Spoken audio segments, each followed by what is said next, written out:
Topan dunia, Tuhanlah perlindunganku. Kendati goncang semesta, Tuhanlah perlindunganku. Baik siang maupun malam gelap, Tuhanlah perlindunganku. Niscaya takutku lenyap, Tuhanlah perlindunganku. Ya Yesus gunung batu di dunia, di dunia, di dunia. Ya Yesus gunung batu di dunia, tempat berlindung yang teguh.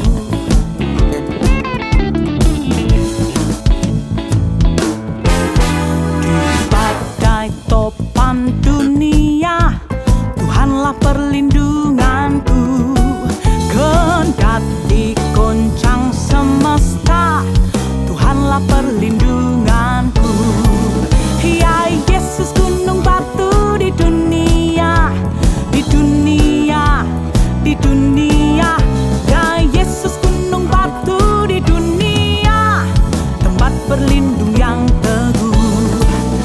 Ya Yesus gunung batu di dunia, di dunia, di dunia. Ya Yesus gunung batu di dunia, tempat berlindung yang teguh.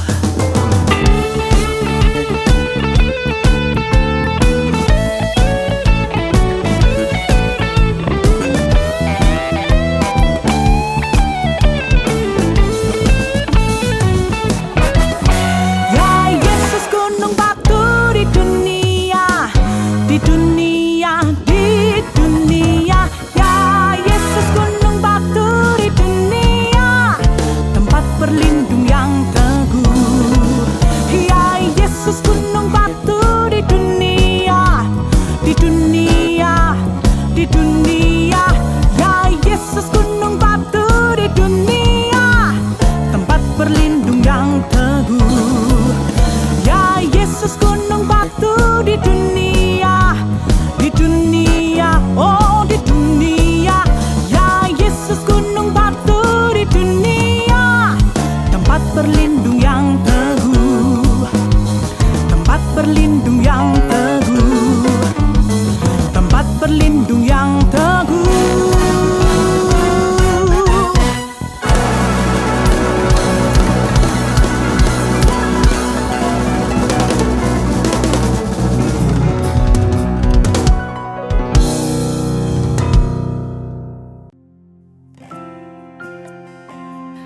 Bapa, kami datang kepadamu. Kami mau bersyukur karena semua yang sudah Engkau kerjakan dalam hidup kami.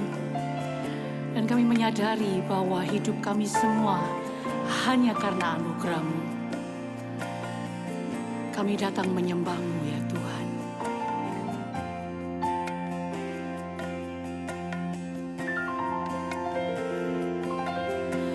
Kemanakah aku dapat pergi menjauhi roh-Mu yang suci, Kau sahabat,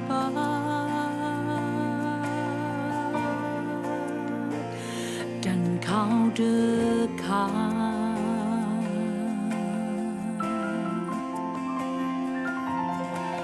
Bahkan seluruh pengabdianku tak bisa membalas kesetiaan kemuliaan-Mu sungguh mulia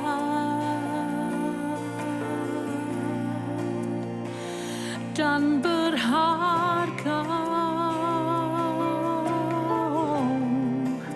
Sungguh besar pengorbanan-Mu bagiku, terlalu dalam untuk dimengerti. Sungguh besar, sungguh indah yang Kau pikirkan tentangku,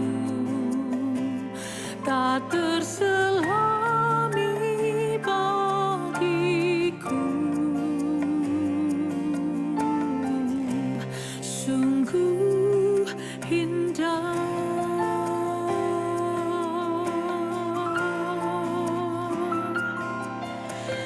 Kemanakah aku dapat pergi menjauhi Roh-Mu yang suci, Kau sahabat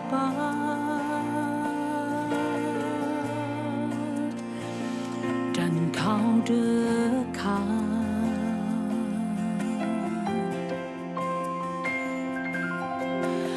Bahkan seluruh pengabdianku tak bisa membalas kesetiaan-Mu sungguh mulia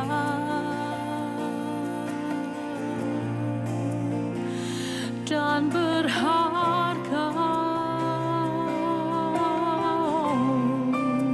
Sungguh besar pengorbanan-Mu bagiku, terlalu dalam untuk dimengerti. Sungguh besar, sungguh indah yang Kau pikirkan tentangku, tak terselami bagiku. Sungguh indah,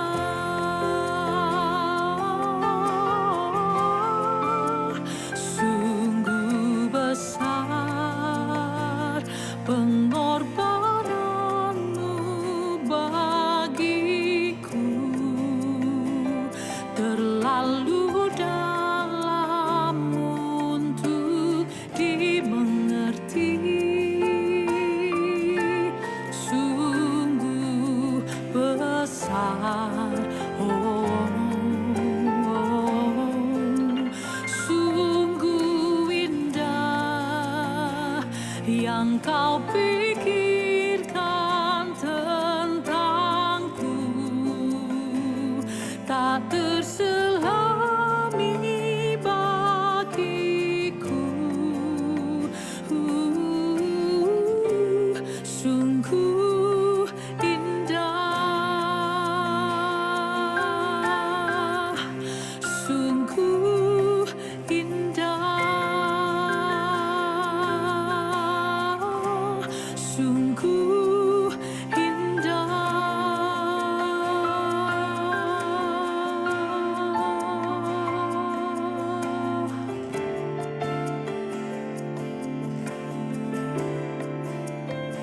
Engkau menjadikan kami biji mata-Mu,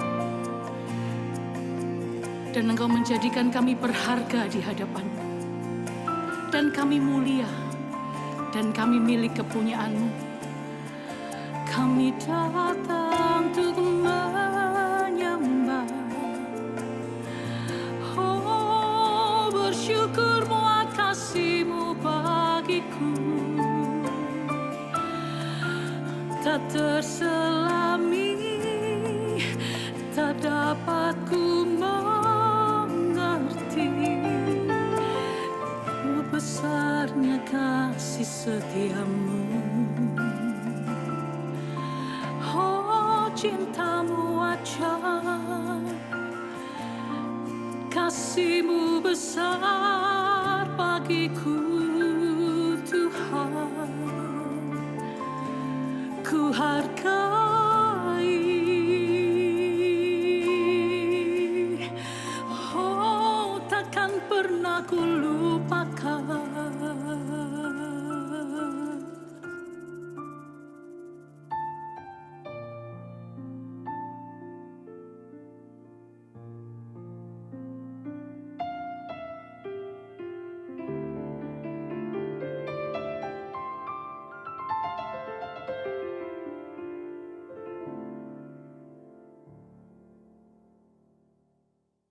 Bapak, kami bersyukur untuk waktu kami boleh beribadah di ibadah online service hari ini tanggal 20 Desember tahun 2020.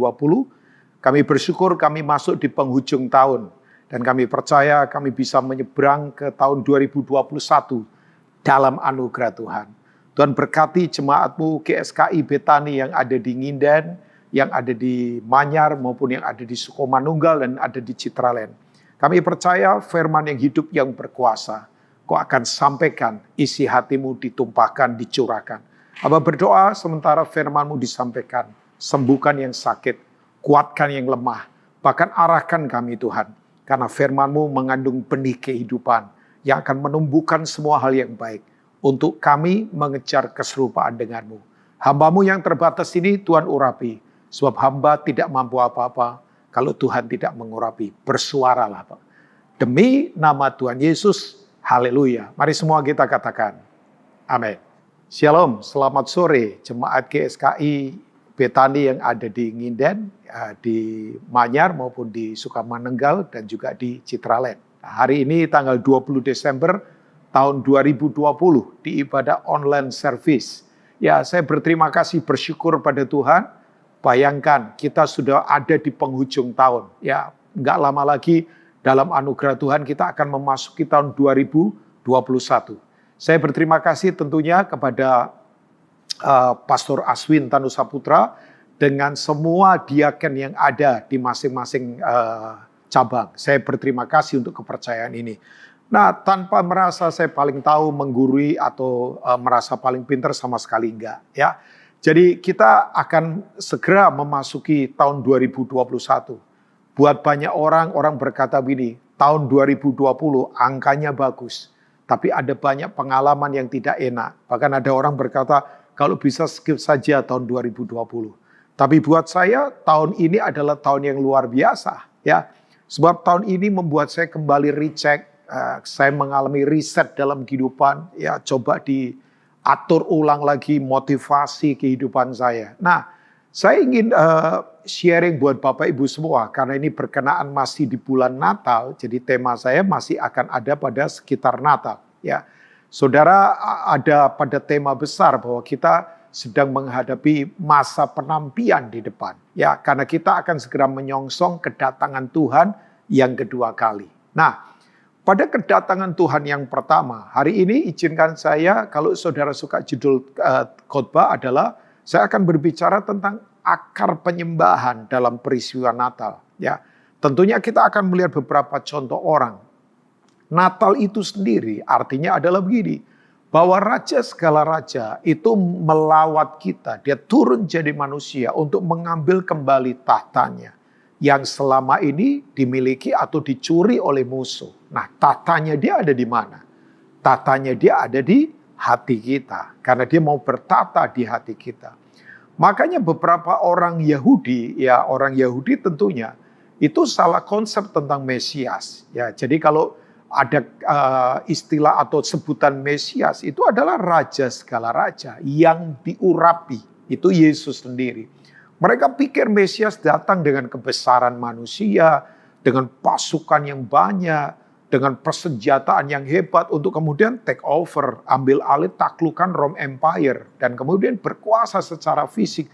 Padahal konsepnya Tuhan bukan begitu. Ya, waktu itu di zaman Yesus, Palestina, Israel itu mengalami krisis multidimensi. Mereka diperbudak oleh bangsa Romawi.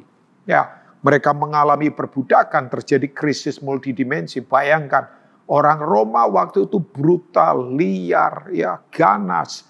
Mereka diperbudak. Ya, kenapa terjadi? Masalahnya karena begini. Orang-orang Israel ada pada itu tuh keakuan yang kuat. Ya, sistemnya sistem aku. Nah, makanya Tuhan mau bertata untuk menggantikan sistem itu dalam kehidupan. Ya, nah kalau kita membaca Matius pasal yang kedua, Bapak Ibu semua, saya percaya nanti di screen akan ditampilkan oleh tim multimedia. Kalau kita melihat mulai ayat yang pertama sampai ayat yang ke-6, ya nanti saya sarankan Bapak Ibu kalau lagi merenungkan Matius ini baca keseluruhan ya. Tapi saya akan membaca sampai ayat yang ke-6 saja. Sesudah Yesus dilahirkan di Bethlehem di tanah Yudea pada zaman Herodes, datanglah orang-orang Majus dari timur ke Yerusalem dan bertanya-tanya, di manakah dia raja orang Yahudi yang baru dilahirkan itu? Kami telah melihat bintangnya di timur dan kami datang untuk menyembah dia. Ya, ketika Raja Herodes mendengar hal itu terkejutlah ia beserta seluruh Yerusalem. Nah, ini yang dia katakan ayat yang keempat. Maka dikumpulkannya semua imam kepala dan ya ahli Taurat bangsa Yahudi. Lalu dimintanya keterangan dari mereka di mana Mesias akan dilahirkan. Mereka berkata kepadanya di Bethlehem di tanah Yudea. Karena demikianlah ada tertulis dalam kitab Nabi. Dan engkau Bethlehem, tanah Yehuda. Engkau sekali-kali bukanlah yang terkecil di antara mereka yang memerintah Yehuda. Karena daripada mula akan bangkit seorang pemimpin yang akan mengembalakan umatku Israel. Amin buat firman Tuhan. Nah dari ayat-ayat ini Bapak Ibu semua. Ya sekali lagi saya sudah katakan.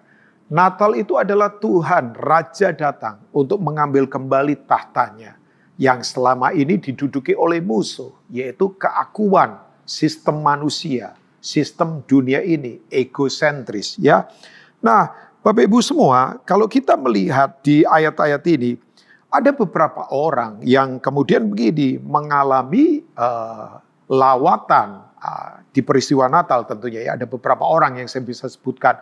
Ya jelas seperti Yusuf, Maria, Hana dan Simeon waktu bernubuat, waktu bayi Yesus diserahkan di hari ke-8. Dan juga salah satunya adalah orang-orang Majus ini.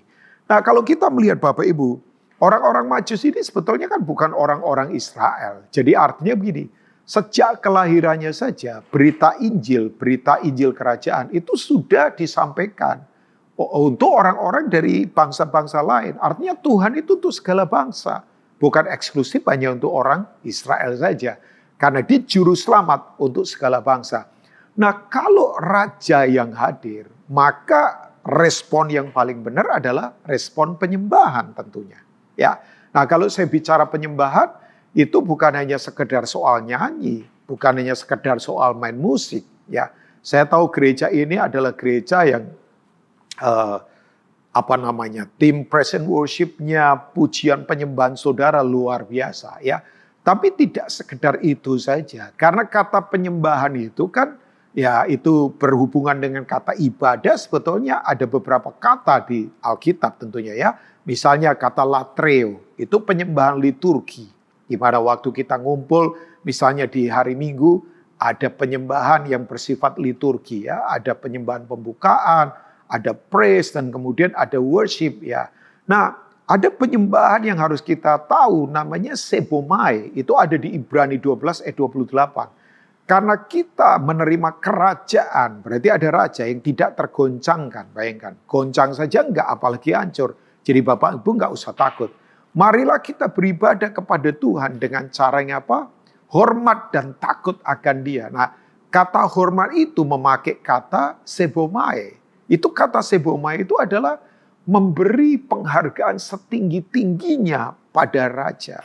Nah, kalau sudah di area penyembahan, sebetulnya bukan bicara lagi hanya soal berkat, Bapak Ibu. Oh, pasti kita diberkati, tapi saya tidak akan ukur berkat kan hanya harta, kedudukan, bukan itu kan? Ya kan? Hikmat itu berkat. Buat apa orang punya harta kalau nggak berhikmat? Hancur. Ya. Damai sejahtera itu berkat. Ya, fellowship di antara kita yang rukun itu berkat. Yang setuju katakan amin. Ya, buat apa orang punya fasilitas kalau kemudian nggak bahagia, ya kan? Nah, kalau sudah di area penyembahan itu bicara tentang apa? Perubahan karakter hidup. Berkat pasti sudah tersedia, yaitu di salib Tuhan. Ya, waktu kita percaya oleh penebusannya, kita pasti disertai dan diberkati oleh Tuhan. Ya, Bapak Ibu ya. Nah, kita akan melihat ada beberapa orang yang kita belajar akar penyembahannya bagaimana. Sebab ini kunci lawatan. Saya percaya sekali, ya Bapak Ibu, ini nubuatan saya buat jemaat yang ada di GSKI Betani, baik jemaat yang ada di Nginden, di Manyar, di Sukomanunggal, di Citraland, dan di cabang-cabang lain. Bersiaplah. Ada lawatan Tuhan yang begitu luar biasa yang akan terjadi. Ya, Tuhan Maha Hadir itu akan memanifestasikan kuasanya yang tak terbatas lewat hidup kita. Ya, bayangkan. Ini di masa pandemik ini Bapak Ibu ya. Orang yang mengalami mental breakdown, ya, orang yang mengalami depresi makin banyaknya luar biasa. Nah, gereja disiapkan untuk melayani ini ke depan Bapak Ibu. Makanya penting untuk kita punya spiritualitas kuat ya. Sebab ini, orang kalau kehidupan rohaninya kuat, nah, akibatnya apa? Mentalitasnya kuat, jiwanya akan dipengaruhi oleh roh Tuhan yang ada di dalam rohnya. Makanya tindakan hidupnya jadi kuat. Kalau enggak, kita enggak kuat. Ya, saya sering katakan gelar pendeta saya, ya pengalaman pelayanan atau jadwal pelayanan saya enggak membuat saya kuat kalau saya enggak punya spiritualitas yang kuat. Ya, kadang-kala orang berkata begini, Pak, tapi kan kita harus menyatakan karakter Tuhan. Karakter kebaikan, karakter apalagi pengorbanan, betul. Tapi kita juga jangan lupa bahwa Tuhan kita berkuasa. Ya, Dia penuh kuasa dan Dia akan manifestasikan itu lewat hidup kita. Yang percaya katakan amin. Jadi 2021 adalah tahun di mana Tuhan akan memanifestasikan kuasanya tak terbatas dalam hidup kita. Nah, ada beberapa orang yang jadi gambaran. Mari, saya tidak akan menghakimi siapapun. Ini recheck buat saya. Apakah di peristiwa Natal ini kita mengalami lawatan Tuhan? Lawatan itu begini, Tuhan yang besar menerobosi kita yang kecil. Saya tidak berdaya, tapi Tuhan punya kekuatan yang membuat saya jadi berdaya dan dikdaya untuk kemuliaan nama Tuhan. Ya, yang pertama, ini gambaran. Ya, jangan salahkan siapapun, Bapak Ibu, tapi recheck. Ya, orang yang pertama adalah Raja Herodes. Ini adalah Herodes Agung yang waktu itu memang berkuasa sebagai raja di Yudea. Ya, orang ini sebetulnya kalau ditelusuri, ya ujung-ujungnya itu keturunan dari bangsa Edom. Ya, Bapak Ibu ya. Jadi Herodes Agung ini adalah keturunan Edom. Dan kalau kita tahu Edom berarti merah, red. Nah, kalau kita tahu merah berarti siapa? Esau. Jadi sebetulnya waktu dia kemudian bunuh anak-anak di bawah usia 2 tahun. Ini sebetulnya skandal sudah ribuan tahun terjadi lagi secara roh loh saya bilang. Karena ini sebetulnya pertempuran antara Yakub dengan Esau. Ya, waktu kita tahu kan Yesus secara keturunan itu lahir dari Yakub. Ya, di mana Yakub kemudian memperanakkan anak-anak. Nah, salah satunya adalah nenek moyangnya Yesus adalah Yehuda. Ya, Yesus berasal dari suku Yehuda. Jadi ini pertempuran lama, skandal lama. Ini gambaran antara pertempuran roh dengan pertempuran apa? Kedagingan. Nah, kalau kita melihat di ayat yang ke-7 dan ayat yang ke-8 dari Matius pasal 2 ya. Itu Herodes, waktu kemudian dia mendengar orang Majus. Nah, jumlahnya orang Majus itu enggak cuma 3 orang Bapak Ibu. Ini jumlahnya lumayan banyak. Sampai menggegerkan Yerusalem dan istana Herodes. Wah, geger. Mereka terkejut. Kemudian waktu diselidiki oleh ahli Taurat dan imam kepala, mereka berkata di Bethlehem. Nah, ayat yang ke-7, ayat yang ke-8 itu nanti Bapak Ibu bisa baca atau mungkin di screen ditampilkan.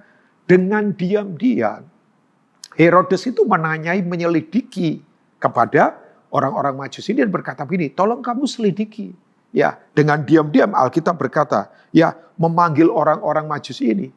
Ya, kemudian dia berkata, kamu selidiki tentang anak itu, nanti kalau kamu ketemu dia, aku akan menyembah dia. Orang ini adalah sebetulnya akar penyembahannya itu, akar penyembahan yang apa? Ya, dia bermental budak, karena sebetulnya orang ini adalah orang yang keegoisan dan haus kekuasaannya luar biasa. Ya, kita tahu kan Herodes Agung ini. Ini orang yang ketakutan, saking tidak mau tahtanya dicuri oleh orang-orang lain. Sampai dia itu bunuh istrinya sendiri. Dia bunuh orang di sekitarnya. Orang ini kalau nggak salah punya istri 9 orang. Ya, wow, ini orang yang haus kekuasaan. Jadi orang ini, orang yang harusnya itu ngalami lawatan. Tapi ternyata begini, akar penyembahannya adalah akar penyembahan yang egois. Dia tidak mau ada raja lain menggantikan dia.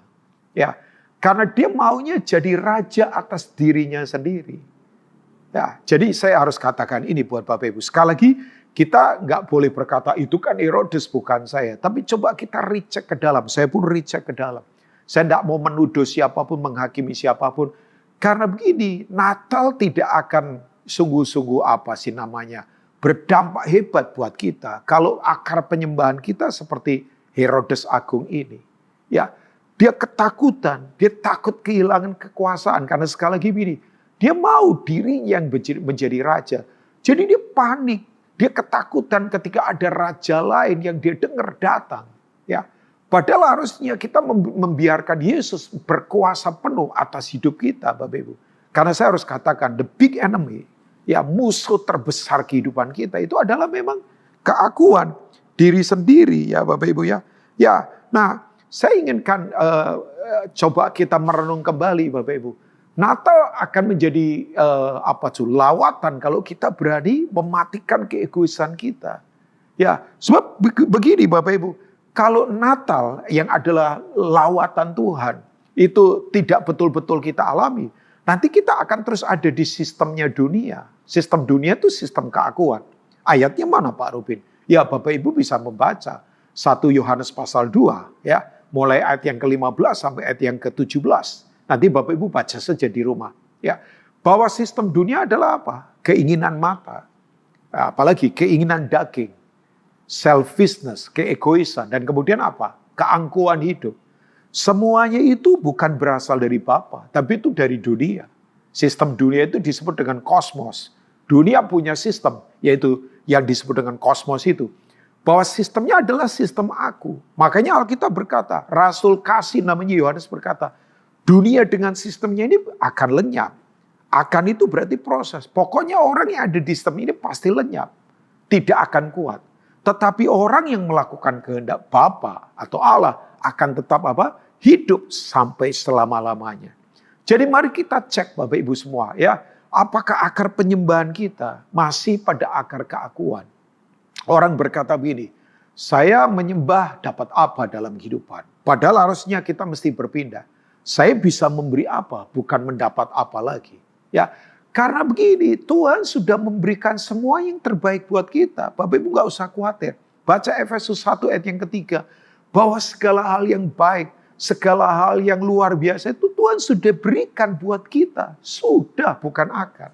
Ya, ini waktunya Bapak Ibu semua. Yuk, kalahkan ini. Sebab kalau enggak, Natal tidak akan menjadi berarti. Makanya saya sedih sekali Natal hanya akan jadi apa? Tradisi, liturgi. Bahkan saya pernah satu kali ada lihat artikel judulnya provokatif. Memang penulis yang bagus itu kalau memberi judul harusnya provokatif kan. Supaya begini, orang jadi itu penasaran untuk membaca. Judulnya begini, Natal itu berbahaya. Ya, Christmas is dangerous, bayangkan. Wih, saya tergoda, saya penasaran apa isinya. Ternyata dia betul yang dia katakan. Natal itu berbahaya kalau sudah menjadi apa? Tradisi agamawi. Natal itu berbahaya kalau sudah jadi hedonisme.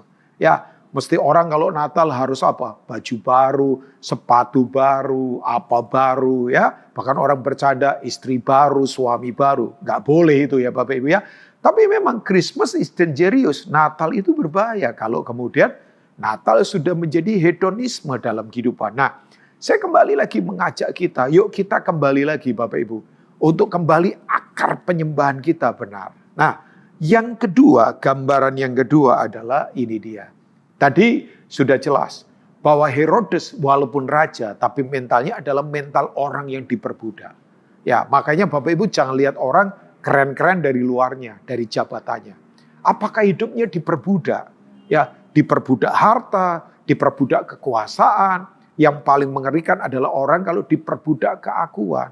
Tidak pernah mau menganggap orang lain lebih utama. Selalu dirinya, selalu aku. Makanya saya ingatkan untuk jemaat GSKI yang ada di Nginden, yang ada di Manyar, yang ada di Sukomanunggal, yang ada di Citraland dan cabang-cabang lain. Yuk kita menyadari begini, bahwa gereja bukan menjadi bless me club, ya kelompok berkati aku, enggak. Justru gereja akan jadi berkat buat banyak orang di sekitar kita. Karena gereja sudah dilimpahkan yang terbaik. Yang setuju katakan amin. Kita tidak pernah kekurangan yang terbaik, percayalah. Nah yang kedua Bapak Ibu semua, gambaran yang kedua adalah imam-imam kepala dan ahli-ahli Taurat. Bapak Ibu tahu tadi kita sudah membaca. Ya, nah ini dia. Akar penyembahannya begini. Mereka hanya tahu konsep di kepala. Tapi mereka tidak meyakini dan melakukan itu dalam kehidupan. Ya, mereka tahu bahwa di Bethlehem akan muncul, akan lahir Mesias. Tapi hanya teori saja. Jadi tahu konsepnya, tapi kemudian begini. Mereka tidak melakukan penyembahan. Bayangkan, kalau Bapak Ibu compare ya Bapak Ibu ya. Orang Majus itu jauh. Nanti saya akan tutup dengan orang Majus. Orang Majus itu dari timur jauh. Itu perjalanannya jauh sekali.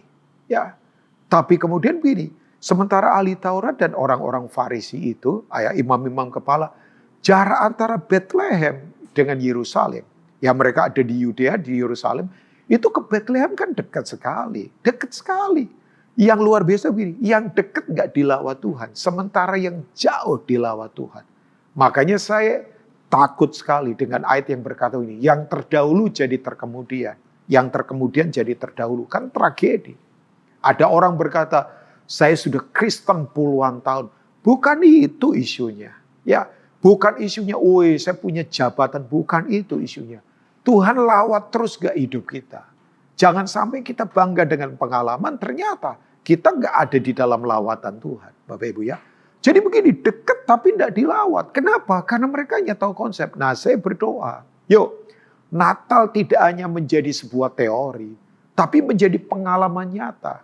Kan pengalaman nyata apa? Dari Natal kita belajar apa? Pengorbanan. Dia raja mau turun jadi manusia. Kan sekarang ini Bapak Ibu, di tengah orang-orang berkata nggak logis kita sekarang mengutamakan orang lain, memberi untuk orang lain, berkorban untuk orang lain. Nah itu kalau Natal cuma jadi konsep. Tidak logis, tapi harusnya Natal itu logis. Bayangkan, Yesus datang dengan kondisi apa? Dia berasal dari raja segala raja, dia Bapa sendiri. Tapi dia datang dalam bentuk apa? Dalam bentuk ovum yang kemudian menjadi bayi dan kemudian menjadi anak. Dia datang tidak mengancam siapapun. Dia menerima siapapun, setiap kita. Makanya Bapak Ibu jangan susah hati, percayalah. Yuk alami Natal. Ya, dia sayang kita, dia mengasihi kita. Orang-orang Farisi, ahli Taurat, imam kepala, tahu konsep di kepala. Tapi ternyata nggak mengalami pengalaman nyata. Ya, jangan sampai seperti itu. Yuk, saya mending jadi orang yang nggak tahu apa-apa. Tapi yang penting saya praktekkan kebenaran dalam hidup kita. Ya, saya berdoa, saya dorong untuk jemaat ini. Praktekkan kebenaran, alami kebenaran secara nyata. Nah, saya tutup dengan yang ketiga. Ini gambaran akar penyembahan yang hebat. Yaitu orang-orang Majus. Saya sudah jelaskan tadi, orang-orang Majus itu melakukan perjalanan cukup jauh. Ya, bahkan kalau ada Christmas postcard ya, kartu pos Natal di mana orang Majus sama gembala itu menurut saya keliru. Ya, karena orang Majus ketemu Yesus sudah ada di rumah, bukan lagi di palungan. Nah, orang Majus ini adalah apa? Akar penyembahannya. Mereka adalah berani bayar harga dan mencari Tuhan dengan segenap hati. Pak, kok mencari Tuhan? Apa Tuhan hilang? Enggak, Tuhan tidak pernah hilang.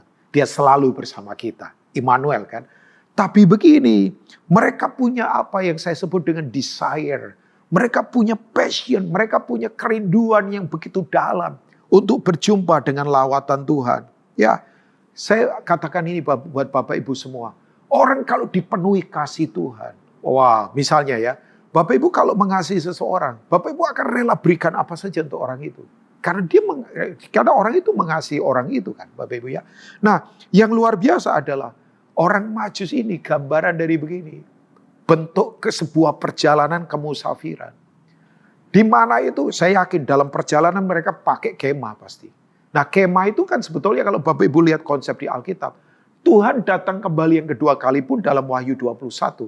Itu Tuhan mau tinggal di kemah. Ya, dari mulai kitab Keluaran sampai kitab Wahyu selalu dikatakan kemah. 2 Korintus 5 pun Paulus berkata, kemah kita ini nanti satu kali akan diganti oleh kemah kekekalan. Nah, kemah itu berbicara tentang apa? Fleksibilitas. Hidup yang gampang dibongkar, gampang dipasang. Kalau Tuhan suruh gerak, gerak saja Bapak Ibu. Artinya begini, dunia tidak menguasai kita. Kemah bicara tentang antisipasi ke depan. Teruslah bergerak. Ya, nah saya percaya begini Bapak Ibu. Orang Majus ini memberi contoh buat kita. Bagaimana kita tetap bergerak. Mencari Tuhan dengan segenap hati. Jangan rasa nyaman. Bahkan saya harus katakan, pembunuh iman kekristenan paling mengerikan bukan penganiayaan. Ya, belum lama ini terjadi beberapa penganiayaan di bangsa kita. Ya, sampai saya berkata, ya orang-orang yang mati jadi martir itu sungguh-sungguh Tuhan terima. Tapi kan begini Bapak Ibu, kita harus sadar begini, bahwa yang di dunia ini sementara.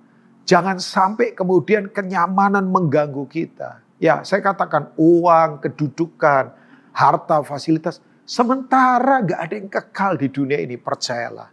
Tuhan mau kita terus bergerak, punyai hati kemusafiran, cari Tuhan berapapun harganya, punya passion kerinduan. Ya, terus bergerak, jangan merasa nyaman. Jangan kemudian kemudian kita begini, sampai terikat dengan harta, dengan kedudukan, dengan fasilitas. Yuk, kalau Tuhan katakan bongkar, bongkar saja. Kalau Tuhan berkata pasang, bergerak, bergerak. Terus Tuhan kita adalah Tuhan yang terus bergerak.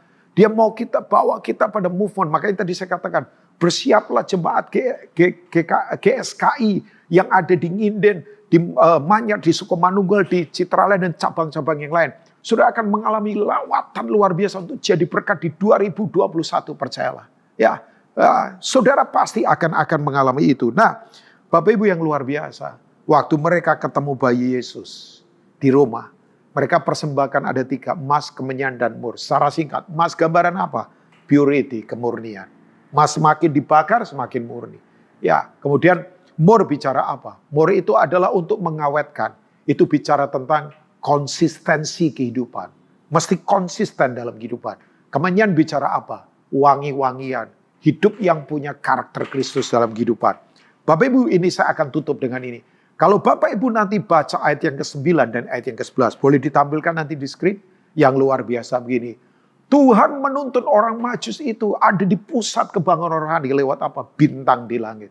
Bersiaplah, ada tuntunan dari atas yang akan membawa kita pada pusat lawatan Tuhan.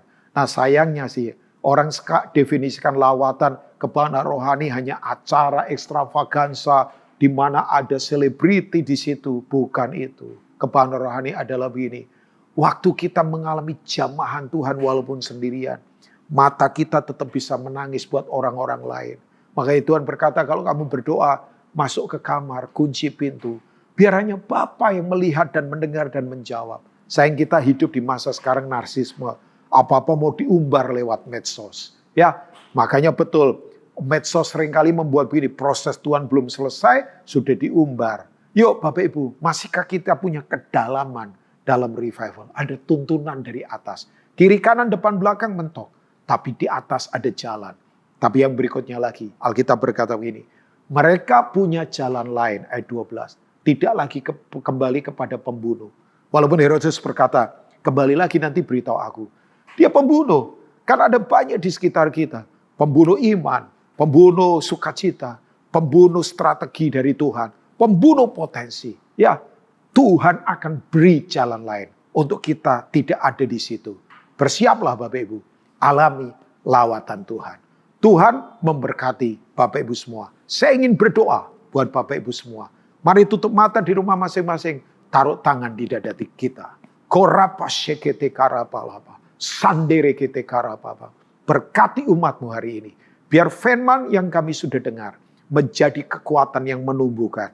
Kami mau masuk dalam anugerah Tuhan. Tahun 2021. Dengan lawatan Tuhan. Ada manifestasi kuasa Tuhan yang bersama kami. Sayangi umatmu, berkati umatmu. Dalam nama Tuhan Yesus. Amin. Tuhan memberkati Bapak Ibu semua.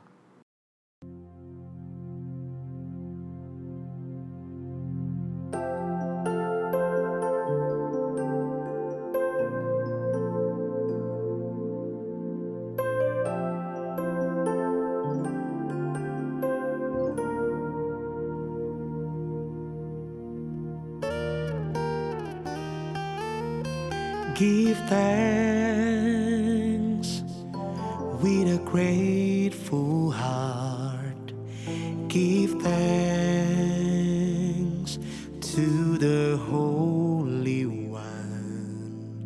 Give thanks because He's given Jesus Christ, His Son. Give thanks with a grateful heart. Give thanks to the Holy One. Give thanks because He's given Jesus Christ, His Son. And now let the weak say, I am strong. Let the poor say, I am rich, because of what the Lord has done for us. And now let the weak say, I am strong. Let the poor say, I am rich, because of what the Lord has done for us.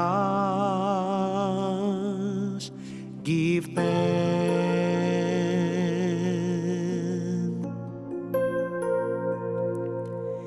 Dengan hati bersyukur pada Allah yang kudus, syukur diberikan pada anaknya Yesus. Kini yang lemah berkata, ku kuat. Yang miskin berkata, ku kaya, karena perbuatannya pada kita. Kini yang lemah berkata, ku kuat. Dan yang miskin berkata, ku kaya, karena perbuatannya pada kita. Syukur.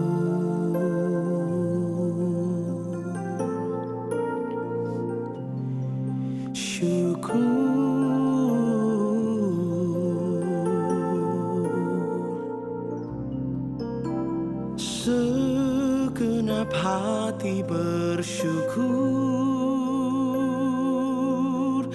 buat kebaikanmu di dalam hidupku. Haleluya. Oh, Kau memberikan kekuatan dan sukacita di dalam hidupku. Haleluya.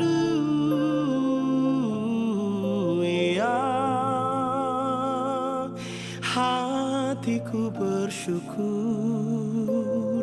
hidupku memujimu. Haleluya. Oh.